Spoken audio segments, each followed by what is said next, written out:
आणि आम्ही आमच्या हक्काचा पैसा मागतोय. आम्ही काय असं तुमच्याकडून काय वेगळे पैसे मागत नाही. कुठलेही लोकप्रतिनिधी आलेले नाहीये. या जो कोविड पासूनच्या आतापर्यंत सगळ्या ज्या मागण्या पूर्ण होत्या तोपर्यंत स्ट्राईक उठणार. घर वालों को क्या जवाब देंगे कि तुम्हारा पेमेंट कितना जा रहा है. जर बीएमसी कडे 80,000 करोडची जर एफडी आहे, त्या एफडीचा जर फायदा बीएमसी करत नसेल या सिग्मा कंपनी जी गेली त्याचा 12 महिन्याचा आमचा पीएफ भरलेला नाहीये. फक्त जेव्हा एएमसी येणार तेव्हा इकडे आमचा जीव काढून इकडे साफसफाई करून घेणार. हे धू ते धू, बाथरूम मध्ये घाण आहे, गु काढ, बाथरूम काढ, हे कर ते कर करून. कुठे गेलं सगळी साफसफाई. आता कामगार खाली उतरले तर कोणी नाही येत आहे. तर मुंबई महानगरपालिकेच्या ट्रोमा केअर रुग्णालयातील कामगारांचा संप आता 5व्या दिवसात पदार्पण करतोय. पण हा केवळ पगाराचा मुद्दा नाही, तर हा वेट बिगारी म्हणजे बॉन्डेड लेबर आणि कामगार कायद्यांच्या पायमल्लीचा गंभीर प्रकार आहे. कंत्राटदार, केअर वन आणि सिग्मा यांनी संगनमताने कामगारांच्या हक्कावर दरोडा टाकलाय का? पाहूयात तांत्रिक मुद्द्यांचा हा विशेष रिपोर्ट. नमस्कार, मी संदीप कसालकर आणि आपण पाहतात भारत 24 तास. तर जोगेश्वरीच्या या रुग्णालयात जे घडतंय ते थेट पेमेंट ऑफ वेजेस ऍक्ट 1936 चे उल्लंघन आहे. कायद्यानुसार प्रत्येक महिन्याच्या 7 तारखेच्या आत कामगारांचा पगार होणे बंधनकारक आहे. मात्र येथे 3 महिने पगार थकवून प्रशासनानं कामगारांना उपासमारीच्या खाईत लोटलाय. सर्वात धक्कादायक बाब म्हणजे ईपीएफ ऍक्ट 1952 नुसार कामगारांच्या पगारातून कापलेली पीएफ ची रक्कम 15 दिवसांच्या आत सरकारकडे जमा करणे अनिवार्य आहे. पण या ठिकाणी केअर वन कंपनीकडून 27 महिन्यांचा पीएफ थकीत आहे, तर दुसरीकडे सिग्मा कंपनीकडून 12 महिन्यांचा पीएफ थकीत आहे. जरी रक्कम जमा झाली नसेल तर हा भारतीय न्याय संहितेच्या कलमानुसार विश्वासघाताचा म्हणजेच क्रिमिनल ब्रीच ऑफ ट्रस्ट चा गुन्हा ठरतो. महानगरपालिका प्रशासन या कंत्राटदारांवर फौजदारी गुन्हा दाखल का करत नाही, हा सर्वात मोठा प्रश्न आहे. प्रशासन सध्या टीएल पास म्हणजे डिमांड लेटर नसल्याचं तांत्रिक कारण पुढे करतोय. परंतु कामगार कायद्यानुसार जर कंत्राटदार पगार देऊ शकत नसेल तर प्रिन्सिपल एम्प्लॉयर म्हणून मुंबई महानगरपालिकेची ही कायदेशीर जबाबदारी आहे की त्याने कामगारांचे वेतन अदा करावे. आशिया खंडातील सर्वात श्रीमंत म्हणून ओळखला जाणारा बृहन्मुंबई महानगरपालिकेत कोट्यावधीची मुदत ठेवी असताना या कामगारांच्या हक्काचे 15 ते 20 लाख रुपये रोखून धरणे हा निव्वळ अन्याय आहे. या संपात सहभागी असलेल्या शेकडो महिला कामगारांना समान काम समान वेतन या तत्वापासूनही वंचित ठेवलं जात आहे. कंत्राटी कामगार नियमन आणि निर्मुलन कायदा 1970 नुसार कामगारांना मूलभूत सुविधा मिळणं हे आवश्यक आहे, ज्याची येथे सर्रासपणे पायमल्ली होताना दिसते. कंत्राटदार येतात आणि जातात, पण 13 वर्ष सेवा देणारे हे कामगार आजही असुरक्षित आहेत. जर तातडीनं थकीत पगार आणि पीएफचा प्रश्न सुटला नाही तर हे प्रकरण कामगार आयुक्तालय आणि उच्च न्यायालयापर्यंत खेचण्याची तयारी कामगार संघटनांनी केली आहे. आता चेंडू महानगरपालिका आयुक्त आणि प्रशासनाच्या कोर्टात आहे. दरम्यान या कामगारांच्या बी प्रतिक्रिया घेतल्यात, पाहूयात. सांगाल कशा विषयी हा मुदत आपण बेमुदत आपण संप ठेवलेला आहे, काय एकंदरीत माहिती? नमस्कार. सगळ्यात पहिले आधी माझी ओळख पटवून देतो. माझं नाव विजय गाडे. याच्या स्ट्राईक करण्याचं महत्त्व म्हणजे काय माहिती आहे, आम्हाला पहिल्यांदा एक वेळ दिला गेला आहे 26 डिसेंबर 2025ला की कुठल्या कंपनीचं जे KHFM कंपनी आहे त्या कंपनीचं कॉन्ट्रॅक्ट इथे संपलं गेलं आहे. त्यानंतर आपल्याला इलेक्शन इलेक्शन लागलं. त्या इलेक्शनच्या कारणामुळे त्यांना 3 महिन्याचं पण त्यांना डिलिव्हर केलं कॉन्ट्रॅक्ट, पण त्यांचं DL पास नाही झालं. मग तो कंपनीवाला बोलतोय की माझं DL पास नाही झालं, मी त्यांना सॅलरी कुठल्या घालणार झाली. तरी पण 3 महिने आम्हाला ते बोलतात. तिथले प्रशासन आम्हाला दिलं उत्तर, त्या प्रशासनाचं दिलं की त्यांना 3 महिने आम्हाला DL पास झाले. मग DL पास झाले, तो समोरून कॉन्ट्रॅक्टर आम्हाला 2-3 वेळा मिनिट्स ऑफ मीटिंग दिलेले कुपड हॉस्पिटलमध्ये. त्याच्या डीन सर समोर होते, आपल्या प्रशासनाचे MS वायकोळे सर समोर होते, त्यांचा कंपनीवाला समोर होता. त्याचं नाव आहे रोशन शेख म्हणून. KHFM आणि केअर वन अशी 2 कंपनी आहेत तिथे. त्यानंतर सगळ्या कामगारांचं इथे शोषण केलं जातं. का तर ते त्यांनी नंतर एक आपले BMCचे उपायुक्त आहेत शरद उघडे साहेब, त्यांच्या मार्गदर्शनाने नंतर डीन साहेबांनी आम्हाला की हे दिलं आहे, आश्वासन दिलं आहे की कामगारांना की एक अकाउंट आपण क्रेडिट करू विदाऊट कॉन्ट्रॅक्टरचं. त्यावेळी आम्ही आपल्या कामगारांनी पण त्यांना क्वेश्चन केलं की जर अकाउंट जर असं क्रेडिट करता येतं मग तुम्ही थर्ड पार्टी कशी वापरू शकतो, ठेकेदार कसाही ते कॉन्ट्रॅक्ट घेऊ शकतो. त्याने नाही असं थर्ड पार्टी आपण कॉन्ट्रॅक्ट घेऊ शकतो, एक क्रेडिट अकाउंट करू, त्यासाठी एक मला 15 ते 20 दिवस द्या असं सांगितलं. 15 ते 20 दिवस दिले आम्ही त्यांना. 15 ते 20 दिवस देऊन पण त्यांनी आम्हाला वरचे 30 एक पूर्ण महिना दिल्याच्या नंतर तेच आम्हाला कॉन्टॅक्ट आपल्या डीन साहेबांचा आम्हाला फोन येतोय आणि सांगतायत की आम्हाला असं क्रेडिट अकाउंट करता येत नाही. मग तुम्ही 30 दिवस का घेतलात आम्हाला? जेव्हा आम्ही स्ट्राईकची नोटीस दिली 15 दिवसांची, ती स्ट्राईकची नोटीस देऊन आम्ही स्ट्राईकला बसणार होतो आणि आम्हाला कुपड हॉस्पिटलमध्ये त्यांनी बोलून घेतलं डीन साहेबांनी बोलून घेऊन ही मीटिंग घेतली, मिनिट्स ऑफ मीटिंग, त्याच्यावर सह्या घेतल्या आणि असं आम्हाला आश्वासन दिलं. मग असे तुम्ही आश्वासन देऊ नका ना. ॲक्झिट आम्हाला जे मुंबई महानगरपालिकेचा तर आयुक्तांच्या आदेशानुसार ती परिपत्रक निघतं, त्या परिपत्रकानुसार जो पेमेंट दिला जातो त्या पेमेंटनुसार पण आम्हाला पेमेंट दिलं जात नाही. कशा प्रकारचं म्हणजे कसं देतात तुम्ही? आम्हाला पेमेंट देत आहेत कसं? आता त्यांना ॲक्झिट परिपत्रकामध्ये 24,000चं पेमेंट 28,000 आहे, 24,000 आहे. म्हणजे जसं बेसिक आणि DA जसं वाढत जातं तसं बेसिक वाढतं, त्याप्रमाणे त्यांचं परिपत्रक बनलं जातं. ते परिपत्रक आम्हाला दाखवत नाही ते, पण आम्हाला जेवढे आम्ही लेबर कोर्टला पण त्यांची केस आमची चालू आहे, ते लेबर कोर्टला पण ॲक्शन काही दिले जात नाही. लेबर कोर्टला ॲक्शन दिली जात नाही म्हणे आम्ही स्ट्राईक करावं लागतं. ही 7वी की 8वी स्ट्राईक आहे आमची. स्ट्राईक होते की आम्ही स्ट्राईक का करत नाही त्यांना? ते आम्ही स्ट्राईकला बसलो की तो ठेकेदार असतो, त्याचं बिल येते पास करतात. तो ठेकेदार करतो, मला कामगारांना पैसे द्यायला नाही, तुम्ही माझं बिल पास करा मी तुम्हाला.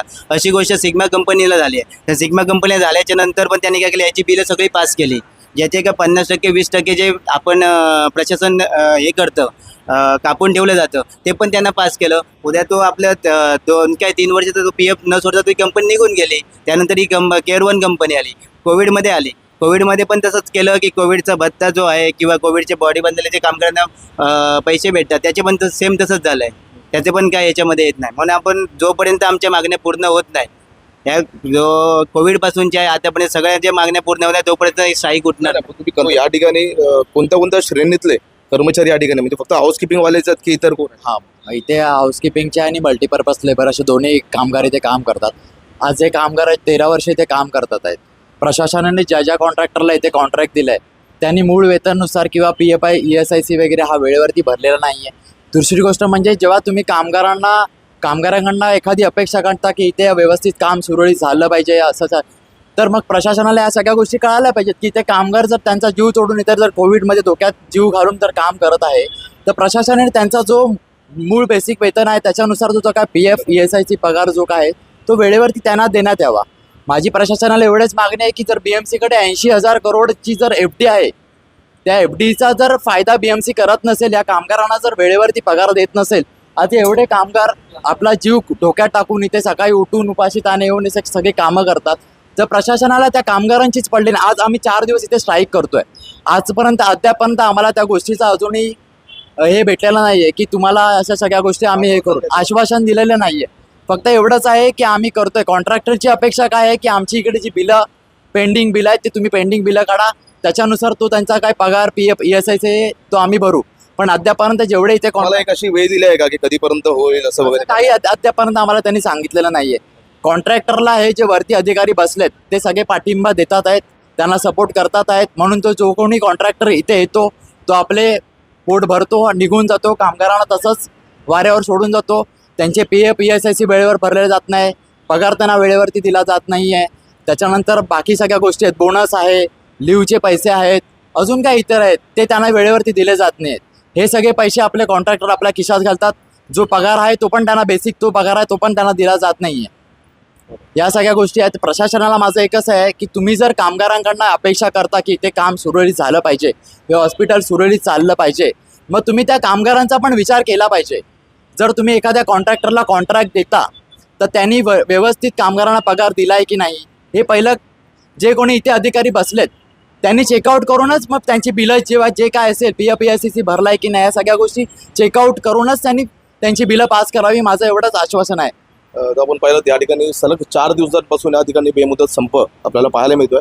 महाराष्ट्र नवनिर्माण सेना आणि भारतीय कामगार सेना यातर्फे हा या ठिकाणी संप पुकारला गेला. काही महिला पण आहेत, आपण जाणून घेणार आहोत त्यांच्या प्रतिक्रिया.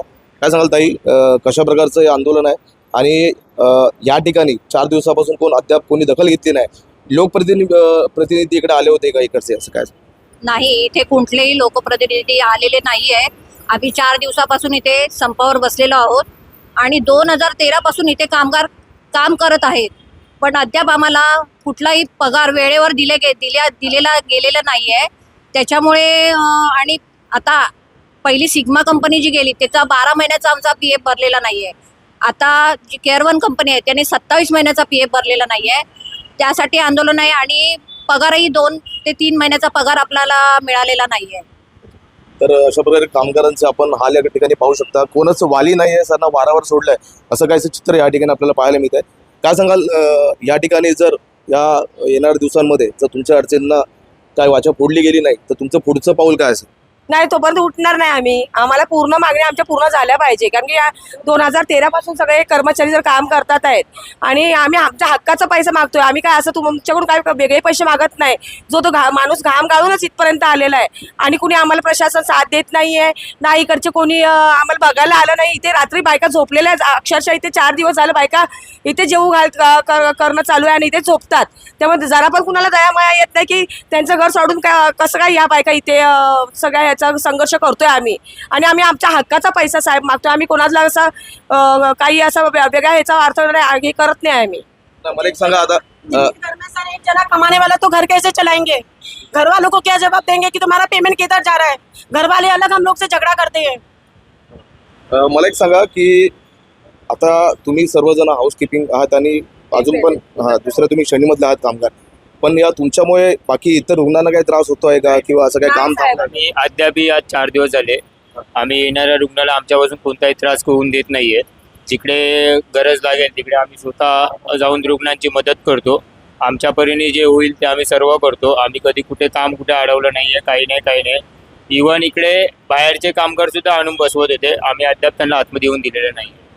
महाराष्ट्र नवनिर्माण सेनेने काय म्हटलंय, म्हणजे तेही या संपामध्ये सहभागी आहेत, त्यांचं काय म्हणणं? महाराष्ट्र नवनिर्माण सेना, उद्धव बाळासाहेब ठाकरे, भारतीय कामगार सेना या दोघांच्या सहमतीने पूर्णपणे हे चालू आहे. तुम्हाला आशा आहे का की आता यांचं जे सहकार्य तुम्हाला मिळालेलं आहे या पक्षांचं, त्यामुळे तुमच्या अडचणींना मात मिळू शकते का? काय हो मिळू शकतं. आतापर्यंत जो पत्रव्यवहार झालेला आहे याच्या अगोदर आम्ही AMC, DMC आणि आमचे जे MS आहेत त्यांना आम्ही भारतीय कामगारच्या मार्फत पत्रव्यवहार केलेला आहे की तुम्ही या प्रश्नाचे उत्तर किंवा याच्यावरती जर बैठक नाही लावली तर आम्ही हे करू, स्ट्राईक करू. तर त्यांनी आमच्याकडनं 15 दिवसाची मुदत घेतलेली आहे. असं त्यांच्यावर आमचं कमीत कमी 1.5 वर्षापासून आमचं हे चालू आहे. 1.5 वर्षापासून जर यांनी आमच्या प्रश्नांना तोडगा नाही काढला तरी 15 दिवसामध्ये कशावरनं तोडगा काढला असता. तरीसुद्धा आम्ही त्यांना 1.5 महिन्याचा वेळ दिला. 1.5 महिन्यामध्ये सुद्धा आम्हाला काहीच त्यांनी हे दिलं नाही. AMC, DMCकडे आम्ही जाऊन स्वतः तिकडे हे करतो. AMC, DMC आम्हाला कधीच काही विचारत नाही. फक्त जेव्हा AMC येणार तेव्हा इकडे आमचा जीव काढून इकडे साफसफाई करून घेणार. हे ते बाथरूममध्ये घाण आहे, गुकार बाथरूम काढ, हे कर करून घेणार. जर आता 4 दिवस हॉस्पिटलचे कामगार इकडे बसले आहेत, सगळे महिला बसलेत, सगळे बसलेत, तर AMC, DMCला यायला इकडे वेळ नाही का? फक्त तिकडे काय खुर्च्याच गरम राऊंड नाही, एकाचा पण राऊंड नाही आलेला आहे.